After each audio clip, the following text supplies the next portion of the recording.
시사평론가 장혜찬 씨 그리고 녹색당의 신지혜 공동운영위원장 어서 오십시오. 안녕하세요. 네, 안녕하세요. 네. 10월 15일이 세계 동물권 선언의 날이었다는 거 알고 계셨어요? 제가 명색이 시사평론가인데 네. 과문해서 처음 알았습니다. 저는 동물권 단체분들을 워낙 많이 알고 있어서 여러 번 좀 말씀을 들었습니다. 네. 행사 준비하시는 것도요. 이게 1978년 10월 15일 프랑스 파리의 유네스코 본부에서 세계 동물권 선언이 공표된 그걸 기념해서 이게 하는 거래요. 이게 78년이니까 벌써 오래전이네요. 네, 그죠? 그 이후로도 미국이나 뭐 독일, 프랑스 여러 나라에서 동물권 행진들을 계속해서 해왔는데 한국은 이번이 처음이라고 하네요. 네. 두 분 혹시 집에 반려동물 키우세요? 저는 지금은 키우지 않고요. 예전에 작업실에서 같이 고양이를 키웠던 적이 있습니다. 네. 한 마리요? 네네. 저는 고양이 3마리를 지금 키우고 있습니다. 어. 저도 한 마리를 작업실에서 키우다가 이거 너무 약간 외로워하는 것 같은 예, 거예요. 예. 그래서 입양이나 뭐 길고양이들을 뭐 데려오기도 했습니다. 그래서 네. 3마리가 됐어요. 네. 동물권이라고 하는 그 단어에 대한 두 분의 인식은 어때요? 저는 이제 동물권, 동물의 권리잖아요. 인권인 것처럼 동물의 권리를 우리 사회가 점점 더 많이 보장해주는 방향으로 가고 있고 당연히 그런 방향으로 더 가야 된다고 생각을 합니다. 예를 들면 동물 학대에 대한 처벌 수위가 예전에 비해 높아졌다고 보지만 여전히 많이 낮아요. 이제 독일 같은 나라에서는 동물 학대를 거의 이 사람에 대한 학대와 동일하게 처벌하는 조항을 가지고 있거든요. 예. 그런 식으로 우리 사회가 동물들도 보호해줘야 된다. 그리고 한 사회의 수준을 보려면 동물을 어떻게 대하는지 보면 된다는 말도 있잖아요. 그런 부분 동의하지만 이번에 동물권 선언 행진하신 분들의 주장을 보면 너무나 급진적인 우리 일반 상식으로는 받아들이기 힘든 주장들도 많이 있었어요. 그럼 예를 들면 뭐 집단 가축의 어떤 사육과 도살을 금지해야 된다. 그 말은 전 국민 다 채식하자는 소리거든요. 그런 식의 너무 급진적인 주장은 좀 지양하면서 우리 사회가 이 동물들의 권리, 최소한 동물을 학대하지 않는 방향으로는 예. 좀 더 움직여야 된다는 정도로 생각합니다. 신지혜 씨는? 한국에 있는 민법상 동물은 생명으로 취급되지 않아요. 물건이랑 같은 선상으로 맞아요. 취급되어 있거든요. 맞아요. 그것을 보면 사실 우리나라에 동물을 착취하거나 뭐 학대하거나 하는 일이 비일비재하게 발생할 수밖에 없는 것이죠. 그리고 너무나도 많은 뭐 동물들이 뭐 공장식 축산이나 뭐 혹은 동물 실험이나 이런 데 학대를 당하고 있고요. 저는 그런 면에서 볼 때 동물의 권리들을 이야기하는 여러 목소리들이 다양한 목소리들이 출연했다는 점에서 매우 긍정적으로 생각하고 있습니다. 네. 그리고 저는 인간의 권리의 끝에 동물의 권리가 있다고 생각해요. 그러니까 즉 동물의 권리를 잘 보장해 주는 나라에서는 인간의 권리도 잘 보장할 수밖에 없다라고 생각합니다. 아까 장혜찬 씨가 너무 급진적이라고 얘기했던 그 집단 사육 도축 금지 요 얘기도 좀 이따 한번 해보고요. 네. 예. 지금 이제 하나의 그 화두로 떠올라 있는 게 동물원입니다. 동물원 없애자. 거기에서 어떻게 생각하세요, 신지혜 씨? 동물원 없애자는 이야기가 최근에 이 행진 전에도 몇 번 그 청와대 청원대에 올라오기도 했었어요. 그 사건이 9월경에 있었던 대전의 동물원에서 퓨마 네. 사살한 거. 네, 예. 그 사건 이후로 많은 시민분들께서 동물원이라고 하는 게 과연 우리 사회에 더 이상 필요 있는 존재냐라는 질문과 필요 없다라고 주장을 해주신 것 같아요.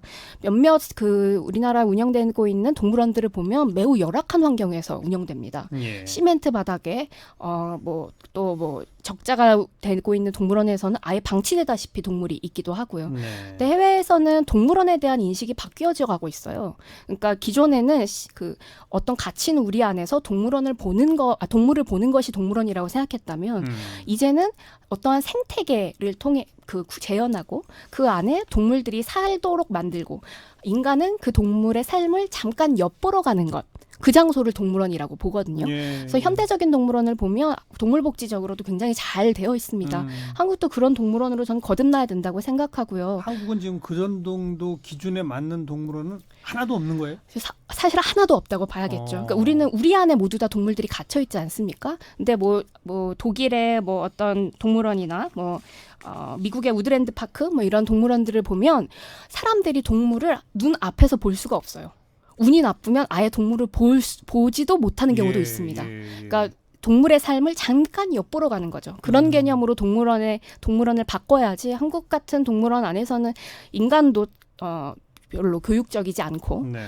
동물에게도 매우 안 좋은 일이라고 그러니까 생각합니다. 신지혜 씨는 그런 정도 시설이로 거듭나지 않는 한 기존의 우리 동물원은 다 없애는 게 맞다. 네, 그렇죠. 조금 혹시 요즘에 동물원 가보셨어요? 아, 좀 가본 지 오래됐죠. 지금 많은 동물들이 예. 그 정신 이상 증세를 보인다고 해요. 예, 그러니까 예. 거기 갇혀 있으면 벽만 보고 있는 뭐 원숭이가 있다거나 알겠습니다. 자해를 하는 친구들도 있다거나. 장혜찬 네. 씨 어떻게 생각해요? 저는 물론 이 열악한 동물원에 대한 처우, 동물들의 처우를 개선하고요. 당국에서 관리 감독을 좀 더 신경 써서 해야 된다. 그래서 사실 적재 상태로 완전히 방치되어 있는 동물원 같은 경우는 행정 처분이 필요하겠죠. 그러나 말씀하신 것 같은 극소수의 어떤 대한동물원만 남겨두고 나머지 동물원 폐쇄하게 되면 특히나 지방에 있는 어린아이들이나 가정들 같은 경우는 동물원에 대한 접근성이 굉장히 떨어지게 될 거예요. 아무래도 그런 것들은 예산이 풍부한 수도권이나 서울 위주에만 가능해질 것 같고 네. 그리고 지금 예를 들면 용인의 한 동물원 같은 데는 모든 곳이 그렇지는 않습니다만 사파리라고 해서 비교적 넓은 환경에 이 동물들을 방목하고 있습니다. 그리고 이제 차를 타고 들어가서 우리가 보죠. 구경하고 나오는. 근데 굉장히 비쌉니다. 네. 그 유원지에서 가장 비싼 프로그램이에요. 말씀하신 것처럼 굉장히 자연 친화적인 동물원 테마파크를 우리가 조성하면 참 좋겠지만 그것을 보는 가격이 굉장히 올라갈 수밖에 없고요. 제가 계속해서 저는 우리 사회의 모든 것은 예산에서 시작돼서 예산에서 끝난다고 보여지는데 예. 그런 식의 예산을 과도하게 투입해서 이 친화적인 동물 친화적인 동물원들을 막 여러 군데 지금처럼 많이 설치할 수 있으면 좋겠지만 그게 아니라면 이 동물원들이 가지는 긍정적인 영향도 있거든요. 우선은 뭐 멸종 위기의 동물들을 동물원이 있음으로 인해서 존속시키고 보존하는 효과도 분명히 있습니다. 그런 부분의 효과 같은 경우도 동물원의 긍정적인 역할이라고 볼 수 있고 예. 각 지역 동네마다 이 가정이나 어린아이들이 좀 손쉽게 작은 규모의 소규모 동물원에 찾아가서 문화 혜택을 누리는 것도 일종의 문화 복지라고 봐야 되거든요. 문화복지. 그런 걸 일괄적으로 다 없애버리는 것 역시도 너무 급진적인 것 아니냐는 지적을 하고 싶습니다. 저도 장혜찬 씨 의견에 공감하고요. 전 그렇기 때문에 국가에서 지원이 필요하다고 생각합니다. 그리고 사설에서 민간이 운영하는 동물원을 없애고 공영으로 전환하고 우리의 예산을 지원해서 정말 그 지역에서도 동물들이 보호를 받고 그 다음에 뭐 그 어린이들이 그 동물들을 잠시 엿보러 가고 하는 문화들이 만들어지는데 우리 공공의 시스템이 일조해야겠죠. 그러니까 더 많은 예산을 투입해서 지방에 있는 동물원마저도 그런 정도 좋은 시설로 가도록 해야만 된다. 네, 그리고 민간 근데 그거는 영역에 좀 있는 무리다. 동물원을 공공 동물원으로 바꿔야겠고요. 예산은 결국 우선순위가 있는 거잖아요. 예를 들면 제가 이런 말씀 드리면 어떻게 볼지 모르겠지만 지금도 거리 가보면 서울에도 막 폐시 줍고 힘들게 사시는 노인분들 우리나라 OECD 노인 빈곤율 1위라고 하잖아요. 네. 그분들에게 가야 될 예산도 지금 사실은 모자라고 어떻게 효율적으로 분배할지 논의가 잘 안 돼 있는 상황에서 이 용인에 있는 예를 들면 그런 사파리 같은 동물들에게는 굉장히 좋겠습니다만 그런 동물원을 지방 거점마다 만들기 위해서 뭐 수백억에서 수천억 원의 예산을 투자하고 유지한다. 그 부분에 대해서 국민적 합의가 과연 어떻게 이루어질지 그리고 동물권이 중요하지만 저는 인권의 하위 개념이라고 봅니다. 우리가 먼저 국민들에게 복지 예산을 확충하는 그것을 놔두고 예. 이 동물원을 제대로 만드는데 예산의 우선순위가 쓰인다면 얼마나 많은 국민들이 동의하실지 저는 아직은 좀 미지수라고 생각을 해요. 저는 수백억 원이 들지 우선 예산 문제는 전 잘 모르겠고요. 수백억이 다 들지. 기존에 우리가 그 정도 될 것 같은데요. 기존에 우리가 굳이 동물원을 확보하고 하다 보면 기존에 우리가 동물원을 생각했었을 때 시멘트로 건물을 짓고 거기에 다양한 종류의 동물들을 갖다 놓고 그 시설을 의리의리하게 차린다고 한다면 그럴 수 있겠죠. 네, 하지만 이 대한동물원에서 이야기하고 있는 것은 그 환경 그대로 보존하고 거기에 동물들을 살게 만드는 거예요. 물론 가끔씩 그 의사들이 와서 뭐 전염병이나 이런 것도 확인해주고 거기 관리하는 관리사도 있겠습니다만 제가 생각하기엔 그렇게 수백억 가까이는 들지는 않을 것 같고요.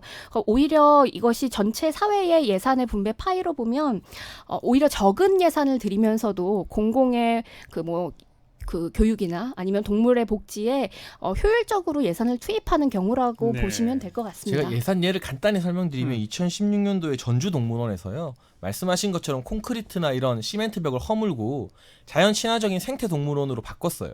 그러니까 없던 동물원을 새로 짓는 게 아니라 있는 동물원의 시선을 생태로 개선하는 데만 그 해에 400억 원이 들어갔습니다. 네. 그러니까 전주 동물원은 그렇게 또 큰 규모가 아닌데도 불구하고 이런 것들을 이 전국에 짓기 시작하면 저는 그 예산이 과연 우리가 먼저 써야 될 예산이냐 그렇게 시급한 예산이냐 그건 아닌 것 같습니다. 좋습니다. 동물원 어떻게 볼 것인지 두 시각 들어봤고 또 뭐 벌써 꽤 한참 전부터 좀 논란의 대상이 되어 있는 게 뭐 돌고래 쇼, 물개 쇼 뭐 침팬지 쇼 뭐 이런 있잖아요. 그건 어떻게 생각하세요? 저는 동물 쇼는 매우 비인간적, 비인도적이라고 생각합니다. 그 동물 쇼를 왜 봐야 될까요? 전 잘 모르겠어요. 그 동물들이 훈련을 열심히 해서 정말 혹독한 훈련을 거쳐서 뭐 링을 잘 던지는 걸 보고 싶을까요? 저는 우리 아이들만 보더라도, 아이들을 위한 동물 교육만 보더라도 그 동물들이 실제로 어떻게 살고 있는지, 자연 환경에서 정말 그 존재 그대로 어떻게 사는지를 보여주는 게 훨씬 더 이롭다고 생각합니다. 저는 뭐 태국의 코끼리 쇼 같은 경우는 동물 학대한다는 말이 많잖아요. 그래서 그런 걸 관람하지 말자는 운동이 있는데, 이를테면 국립동물원 같은 데서 실시하는 돌고래 쇼 같은 경우는 예. 동물들을 뭐 학대한다거나 뭐 코끼리 쇼처럼 막 채찍질을 하고 이런 게 아니라 정말 그들이 가지고 있는 지능 수준이 있잖아요, 동물마다. 그런 것들을 적절한 훈련으로, 충분히 동물권을 지키는 방향으로 훈련으로 해서 아이들에게 교육적으로 보여줄 수 있다면 그것까지 일괄적으로 금지하는 것은 무리가 있지 않나. 근데 뭐 이거를 동물이라고 생각하지 않고 한 5살 어린이라고 생각해 보면 어떨까요? 그러니까 우리가 동물원에 5살 어린이 섹션이 있는 거예요. 그럼 네. 우리가 그 친구를 훈련을 시켜서 그 사람들 앞에서 쇼잉을 하게 합니다. 예. 그거는 비인도적이라고 봐야 되지 않을까요? 저는 기본적으로 동물을 5살 어린이라고 보지 않기 때문에 네, 요새 동물에 대한 그 연구 결과들을 살펴보면 일부러 비인간 동물이라고 칭하는 이유가 있습니다. 그러니까 예를 들어 비인간 동물, 비인간 인격체라고 불리는 동물들, 침팬지, 돌고래, 뭐 까치 이런 친구들은 거울을 보고 자기를 인지할 수 있어요. 자신이라고 하는 개체를 이해하고 있습니다. 예. 그런 인지 능력을 갖고 있는 동물들을 그렇게 훈련에 쓰고 학대하는 것은 굉장히 비인류적이라고 비인도적이라고 봐야겠죠. 그리고 뭐 아까 돌고래는 코끼리처럼 그렇게 뭐 강하게 그 혹독하게 다루지 않지 않느냐라고 했습니다만, 또 동물권을 주장하시는 분들은 그 돌고래는 수천 킬로미터를 다녀야만 되는데 그 좁은 수조 안에 있는 것 자체가 문제다. 이런 지적은 어떻게 보세요? 이제 결국 그렇게 되면 모든 동물원을 폐지하자는 주장이나 마찬가지인 거고요. 네. 사실은 예를 들면 선진국, 우리보다 동물권 논의가 훨씬 활발한 선진국에서도 이를테면 뭐 돌고래라던가 아니면 펭귄이라던가 이런 부분에 대해서는 학대하지 않는 방향으로 훈련하고 그런 것들을 민간에 공개하는 쇼들이 있습니다. 예. 근데 저는 동물 쇼가 전부 다 동물 학대다라는 어떤 방식이 굉장히 위험한 생각이라고 보고 있고, 그러나 분명히 개발도상국일수록 그런 동물 학대를 통한 쇼잉이 있기 때문에 그런 것은 좀 구분해서 생각할 필요가 있다고 봐요. 자, 그다음 또 하나가 이제 동물 안락사입니다. 우리가 이제 반려견, 반려묘들 키우다가 그냥 버리거나 뭐 이런 경우가 너무 많잖아요. 지난 추석 때도 엄청나게 또 버려졌다지 않습니까? 그럼 그걸 이제 예산을 들여가지고 포획을 해가지고 일단 보호하는 시설에 가는데 열흘이 지나면 뭐 더 이상 예산이 부족하니까 안락사를 시킨단 말이죠. 이게 과연 인간이 할 짓이냐라고 해서 동물보호단체에서는 좀 예산을 늘려가지고 안락사 시키지 말고 더 좀 장기간 보호하도록 하자라는 주장을 펴고 있는데, 신지 씨는 거기에 동의하시는 거죠? 네, 동의하고 있습니다. 저는 안락사 자체가 좀 없어져야 된다고 생각해요. 그러니까 독일의 사례들을 보면 독일이 운영하고 있는 동물보호소에서는 안락사라는 것 자체가 없습니다.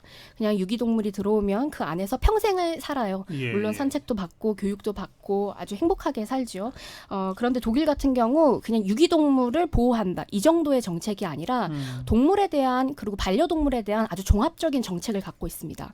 그러니까 예를 들면 유기동물은 그 보호소로 가야 하고요, 항상. 그다음에 예를 들어 동물을 입양하고 싶은 시민이 있다면 꼭 그곳에서 입양해야 합니다. 그렇죠. 예. 다른 방법으로 반려동물을 데려올 수 없어요. 네. 꼭 입양을 한 분들은 다 시에다가 신고를 해야 되고요. 네. 그다음 세금도 해마다 냅니다. 그러니까 이런 종합적인 정책들이 마련된다면 저는 이 안락사를 할 거냐 말 거냐, 기간이 얼마냐 아니냐, 이거는 이제 중요한 문제는 또 아니게 될 것 같다는 생각이 들고요. 그리고 제 예산을 아까 말씀해 네. 주셔서 네. 예산을 한번 찾아봤는데요. 한국의 유기견 안락사를 시키는데 들어가는 비용이 매해마다 100억이라고 합니다. 근데 아까 제가 말씀드렸던 독일의 유기동물 보호소의 운영 비용이, 공공에서 되는 비용이 100억 원이래요. 그러니까 같은 비용으로 전혀 다른 결과들을 내고 있는 것이죠. 이런 사례들은 한국이 전폭적으로 본받아야 될 것이 아닐까 싶습니다. 장희찬 씨. 저도 뭐 안락사를 무분별하게 하자는 주장을 동의할 수는 없죠. 그러나 2017년도에 우리나라 유기동물이 10만 마리 정도 됐다고 해요. 네, 네. 그중에서 역시나 유기견의 비율이 압도적이고요. 그러면 매해 계속해서 유기동물은 늘어나고 있습니다. 안타깝게도. 그렇죠. 선진국 같은 경우는 유기동물 자체가 잘 발생을 안 하는 게 태어날 때부터 동물 등록제가 확실하게 되어 있고 네. 아무나 이 동물을 입양할 수 없기 때문에 우리나라보다 유기되는 동물의 수가 훨씬 적거든요. 근데 현실적으로 지금은 매해 10만 마리 이상 계속 늘어나고 있는 상황에서 안락사를 대만이나 뭐 독일처럼 안 하게 될 경우 10만 마리, 20만 마리, 30만 마리, 나중에는 100만 마리까지 천년만년 그 유기동물을 국가의 예산으로 다 해야 된다. 보호소 부지도 새로 만들어야 되고 네. 지금 특히나 국공립 유기동물 보호소가 부족해서 민간 보호소들이 많이 있는데요. 네. 이 민간 보호소 같은 경우는 어떤 법적인 규제라던가 제도를 잘 따르지 않아서 철거 대상인 것도 많다 하고 주변의 주민들과의 마찰도 많다 해요. 왜냐하면 예. 보호소가 있게 되면 아무래도 소음 문제라던가 악취 문제들이 있지 않겠습니까? 그런 부분이 있기 때문에 우리가 안타까운 것은 안타깝지만 현실적으로 생각해야 된다. 어쩔 수 없다. 근데 저는 샌프란시스코의 예가 좀 좋은 것 같아요. 샌프란시스코는 안락사가 있기는 한데요. 이 유기동물이 들어오게 되면 이 동물들을 뭐 예를 들면 맹인 안내견이나 다른 방법으로 활용할 수 있는지 재교육을 하는 시스템이 있다고 합니다. 그래서 안락사 비율이 한 10% 정도로 낮다고 보는데 우리도 단순히 데리고만 있는 게 아니라 이 동물들을 좀 더 적극적으로 뭐 매칭을 시켜준다던가 재교육을 한다던가 이런 방식으로 예. 안락사를 하되 그 비율을 낮출 수 있는 방법에 대해서는 고민해야겠죠. 근데 지금 신지혜 씨가 아까 안락사 시키고 뭐 이러는데 100억이 들고 독일도 100억 정도로 쓰고 있다.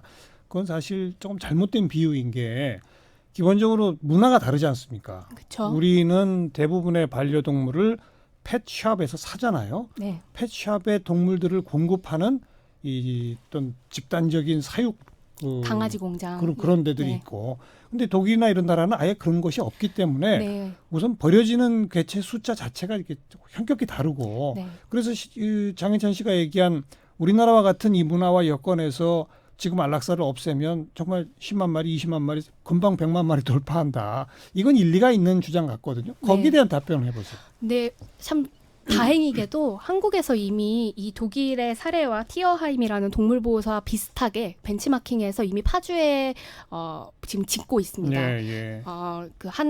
그 카라였나요? 한 동물 단체가 지금 펀딩이나 이제 자금을 모아서 이 티어하임 같은 동물 보호소를 만드는 중이에요. 민간 영역, 그러니까 공공에서 움직이지 않으니까 민간 영역 시민 단체 분들께서 지금 발벗고 그런 것들을 구현시키기 위해 노력해 주시는 것 같고요. 예. 그래서 한국에서 해야 되는 것은 말씀해 주셨던 것처럼 동물 복지법을 만드는 일이라고 저는 생각합니다. 그러니까 일단은 강아지 공장들이 운영될 수 없게 해야겠고, 동물들은 당연히 등록해야 되고, 뭐 독일처럼 뭐 동물에 대한 반려동물에 대한 세금도 받게 된다면 그런 민간에서 운영하는 동물보호소와 함께 연계되어서 다른 차원의 종합 대책이 나올 수 있겠죠. 강아지 공장과 펫샵 같은 것부터 없애는 쪽으로 제도를 만드는 게 시작이라는 주장은 장혜찬 씨 어떻게 생각하세요? 네, 그런 식으로 본질적으로 저는 갑자기 뭐 펫샵을 다 없앤다는 건 또 말이 안 된다 봐요. 한 산업을 드러내는 게 모든 게 너무 급진적인데, 이를테면 지금은 너무 쉽게 애완동물을 구입할 수 있잖아요. 그러니까요. 그런데 우리가 이 일종의 자격증, 운전면허도 시험 자격증이 있는 것처럼 예. 반려동물을 키우기 위해서는 기본적인 소양 교육을 이수하도록 의무화시키고 등록을 하게 된다면 지금처럼 쉽게 한 해에 10만 마리가 벌어지는 상황을 막을 수 있지 않겠습니까? 또 그로 인해서 이 반려동물 교육이라는 새로운 산업도 탄생할 수 있고요. 네. 저는 그런 본질적인 대책으로 접근해가면서 안락스 문제라던가 강아지 공장을 줄이는 문제는 조금씩 나가야 되는 것이지 일단 안락사부터 다 시키지 말자, 잔인하니까, 이렇게 나가면 전혀 문제의 본질적인 대책이 될 수 없다고 봅니다. 알겠습니다. 오늘 동물권 이야기는 결국은 속도의 차이네요. 어느 속도로 우리가 갈 것인지 그 문제이고, 마지막에 두 분의 의견이 일치한 것이 그저 그냥 뭐 안락사 또 따로 떼고 또 동물원 따로 떼서 볼 문제가 아니라 반려동물을 기르고 키우는 문화 전반, 그 제도 전반을 좀 총체적으로 들여다봐서 함께 기획해 나갈 필요가 있다. 여기까지는 두 분이 동의하실 수 있는 것 같네요. 네, 그런 것 같습니다. 그 운동에 한번 두 분이 손잡고 같이 한번 나서 보시는 건 좋을 것 같네요. 네, 손을 한번 잡아볼까요? 서명은 제가 해드릴 수 있어요. 서명 운동하시면. 네. 직접 주도하시기는 좀 어렵고. 네, 뭐 저는 인권 운동에 더 열심히 뛰겠습니다. 인권, 동물권. 인권의 끝이 동물권이라고 아까 그러셨죠? 네, 누군가 그러시더라고요. 네, 그래서 장혜찬 씨는 동물은 어쨌든 인간 다음이다. 뭐 5살 어린이는 아니다. 그렇게 생각합니다. 네, 오늘 이슈토크 여기까지 하겠습니다. 시사평론가 장혜찬 씨, 녹색당의 신지혜 공동운영위원장이었어요. 고맙습니다. 네, 감사합니다. 감사합니다.